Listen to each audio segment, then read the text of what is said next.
जीवन पुष्प चढ़ा चरणों पर, मांगे मातृभूमि से ये वर।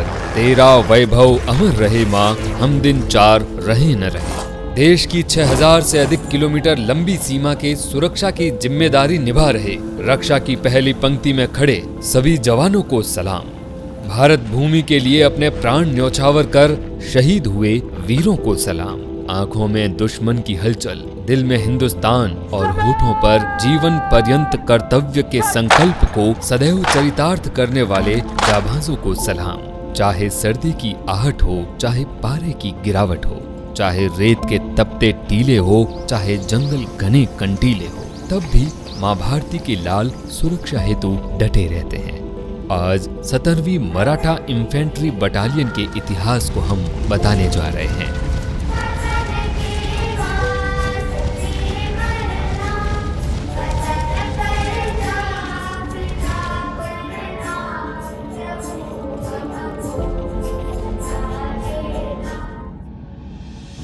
बटालियन सर्वप्रथम 15 अक्टूबर 1941 को बेलगांव में लेफ्टिनेंट कर्नल A.O. कर्सी मिलिट्री क्रॉस के नेतृत्व में खड़ी हुई। दक्षिण भारत में प्रशिक्षण पश्चात बटालियन 51वीं भारतीय इन्फेंट्री ब्रिगेड के अधीन अराकान सेक्टर में चली गई। यहाँ पर बटालियन ने 4 फरवरी 1945 को मैबोन प्रायद्वीप के रोयवा गांव में डिफेंसेस इख्तियार कर जापानी लड़ाकों के काउंटर अटैक्स को सफलतापूर्वक नाकाम कर दिया। इस सराहनीय कार्य के लिए 16 फरवरी 1945 में बटालियन को रोयवा युद्ध सम्मान तथा थिएटर ऑनर बर्मा प्रदान किया गया। यहाँ से रोयवा बटालियन की वीर गाथा शुरू हुई, जो आज तक उसी शिद्दत से बरकरार है। भारत वापसी के बाद बटालियन ने सिंगापुर में ऑपरेशन जिपर तथा नॉर्थ वेस्टर्न फ्रंटियर प्रोविंस में भी अपनी सेवा प्रदान की। इसके बाद दिसंबर 1946 में बटालियन को युद्ध के लिए खड़ी की गई अन्य बटालियनों की तरह वियोजित कर दिया गया। इसके पश्चात 1962 में चीनी आक्रमण के दौरान 15 नवंबर को battalion lieutenant colonel Eustace D'Souza Param Vishisht सेवा मेडल के नेतृत्व में बेलगांव में पुनः स्थापित हुई। पूर्ण रूप से गठित होकर अप्रैल 1963 में 112 माउंटेन ब्रिगेड के अधीन नथुला, सिक्किम में तैनात हुई। सितंबर 1965 में बटालियन की कमान लेफ्टिनेंट कर्नल A.M. शेख तथा अगस्त 1966 में लेफ्टिनेंट कर्नल S.N. लिमाय ने संभाली। इस कार्यकाल के दौरान बटालियन ने वीरता का उच्च उदाहरण देते हुए 10,000 चीनी सैनिकों के घुसपैठ को सितंबर-अक्टूबर 1965 में नथुला, याकला तथा सेबुला में सफलतापूर्वक प्रतिरोध किया। नवंबर 1966 में बटालियन स्थानांतरित होकर लेफ्टिनेंट कर्नल V.R. साबले के नेतृत्व में 18 इन्फेंट्री ब्रिगेड के अधीन बबीना आई और आला दर्जे के युद्ध प्रशिक्षण को सराहनीय तरीके से अंजाम दिया। जुलाई 1969 में लेफ्टिनेंट कर्नल J.S. जामवाल ने बटालियन का नेतृत्व संभाला और अक्टूबर 1969 में बटालियन 69 माउंटेन ब्रिगेड के अंतर्गत धारचूला में तैनात हुई।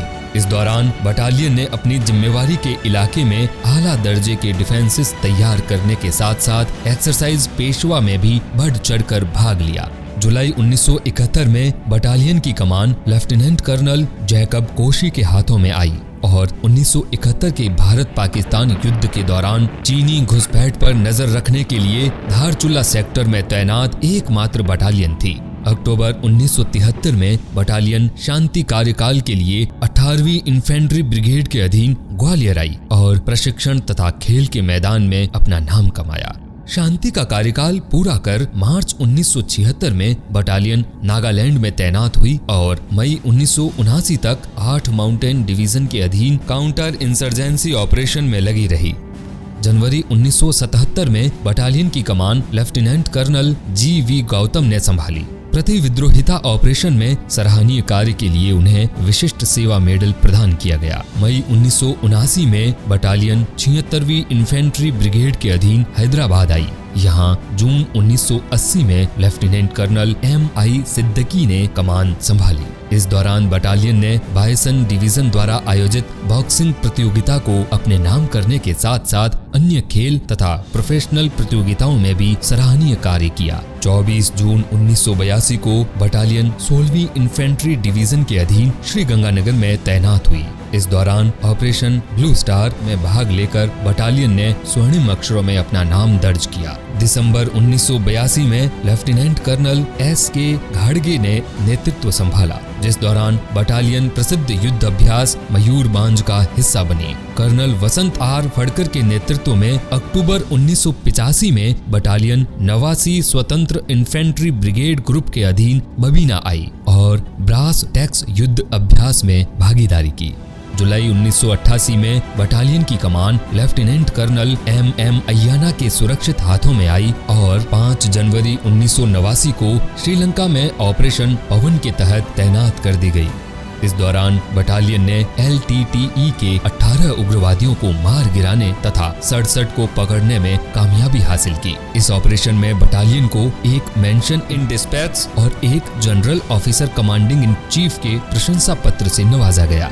ऑपरेशन पवन से वापसी पर बटालियन मार्च 1990 में 91वीं इन्फेंट्री ब्रिगेड के अधीन त्रिवेंद्रम में तैनात हुई। यहाँ पर फरवरी 1991 में कर्नल P.S. बहुखंडी ने कमान संभाली और कई संयुक्त सर्विसेज युद्ध अभ्यासों में हिस्सा लिया। यहाँ से बटालियन अप्रैल 1992 में 190 इन्फेंट्री ब्रिगेड के अधीन अरुणाचल प्रदेश में ऑपरेशन फाल्कन के अंतर्गत लुंगरोला सेक्टर के संवेदनशील इलाके कैरेटिंग में तैनात हुई। जून 1994 में बटालियन को साल्ट लेक में स्थानांतरित कर दिया गया, जहां अगस्त 1994 में कमान कर्नल क्लेमेंट सैमुअल ने संभाली। इस कार्यकाल के दौरान कई बड़ी हस्तियां, जिसमें तत्कालीन रक्षा मंत्री श्री मुलायम सिंह यादव एवं नेपाल सेना के चीफ ने बटालियन का दौरा किया।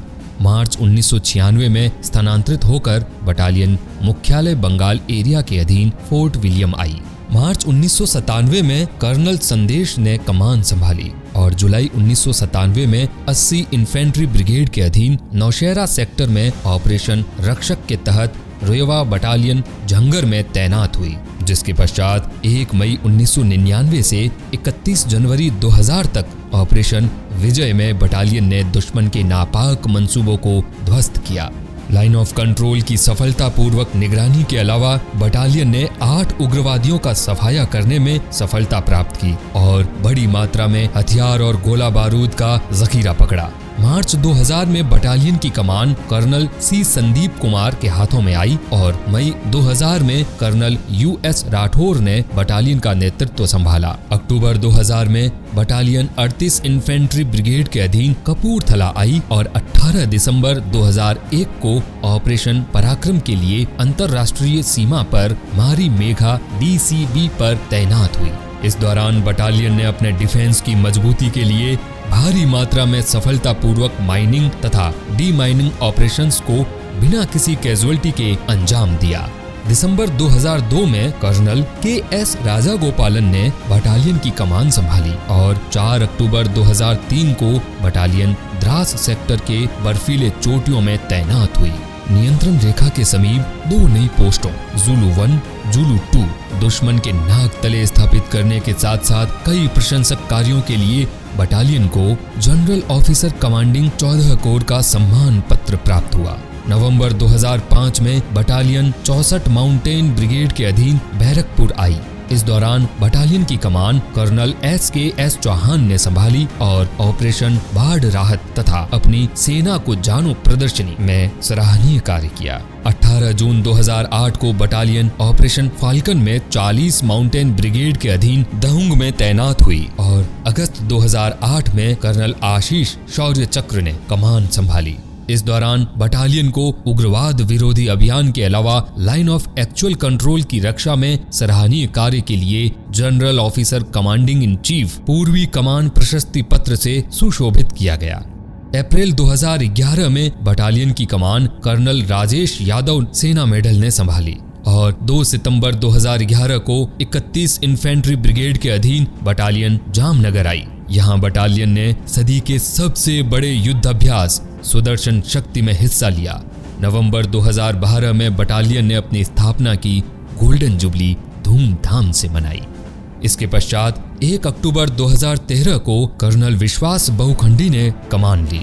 2 सितंबर 2014 को बटालियन ऑपरेशन मेघदूत के अंतर्गत पृथ्वी के सबसे ऊंचे युद्ध क्षेत्र उत्तरी सियाचिन ग्लेशियर में तैनात रही, जिस दौरान बटालियन ने -50 डिग्री की कंपकपाती ठंड के बावजूद कई प्रकार के बंकर तथा फॉरवर्ड पोस्ट तक रास्ते खोलने के अलावा सियाचिन ग्लेशियर के इतिहास में पहला MI-17 हेलीपैड का निर्माण किया। 3 अक्टूबर 2016 को बटालियन 41वीं इन्फेंट्री ब्रिगेड के अधीन लखनऊ में स्थानांतरित हुई और नवंबर 2016 को कर्नल अमन लूथरा ने बटालियन की कमान संभाली। इस कार्यकाल के दौरान बटालियन ने EWT तथा युद्ध स्तर पर प्रशिक्षण को काफी सराहनीय तरीके से अंजाम दिया। सन 2019 में बटालियन की कमान कर्नल पुनीत बौखंडी के सुरक्षित हाथों में आई और ऑपरेशन राइनो के तहत आसाम के पूर्वी कार्बी एंगलोंग जिले में तैनात हुई, जहां पर 1 साल से कम समय के अंतराल में बटालियन ने 13 विद्रोहियों को गिरफ्तार करने के साथ साथ भारी मात्रा में हथियार एवं गोला बारूद बरामद किया।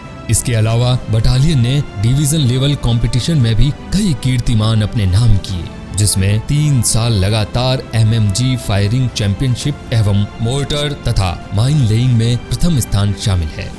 गलवान हादसे के बाद बटालियन को उत्तरी सीमा पर ऑपरेशन स्नो लेपर्ड के तहत अरुणाचल प्रदेश की दुर्गम चोटियों पर तैनात किया गया, जिसमें यूनिट ने प्रभुत्व बढ़ाने के लिए उच्चतम स्तर की ऑपरेशनल तैयारियों को और सराहनीय योगदान दिया। अरुणाचल प्रदेश के सफलतापूर्वक कार्यकाल के पश्चात बटालियन भुज क्षेत्र में 75वीं इंडिपेंडेंट इन्फेंट्री ब्रिगेड ग्रुप के अधीन सितंबर 2022 में रणभूमि के रक्षा हेतु स्थानांतरित हुई और प्रतिबद्धता तथा दृढ़ता के साथ इस कार्य को बखूबी निभा रही है।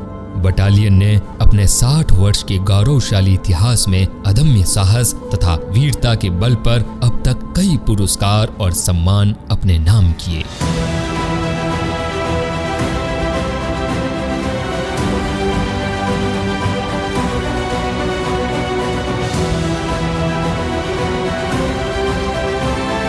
तक के गौरवपूर्ण इतिहास को देखते हुए हमें पूर्ण विश्वास है कि रुयवा बटालियन दृढ़ निष्ठा एवं संकल्प के साथ न केवल मराठा रेजिमेंट बल्कि भारतीय सेना के नाम को और ऊंची बुलंदियों तक पहुंचाएगी। बटालियन के इस सफर में सूबेदार मेजरों ने भी अपना बहुमूल्य योगदान दिया है और इनके इस सराहनीय योगदान को बटालियन हमेशा याद रखेगी। मेरे वतन के जरा आँख में भर लो पानी, जो शहीद हुए हैं उनकी जरा याद करो कुर्बानी। तुम भूल न जाओ उनको, इसलिए सुनो ये कहानी, जो शहीद हुए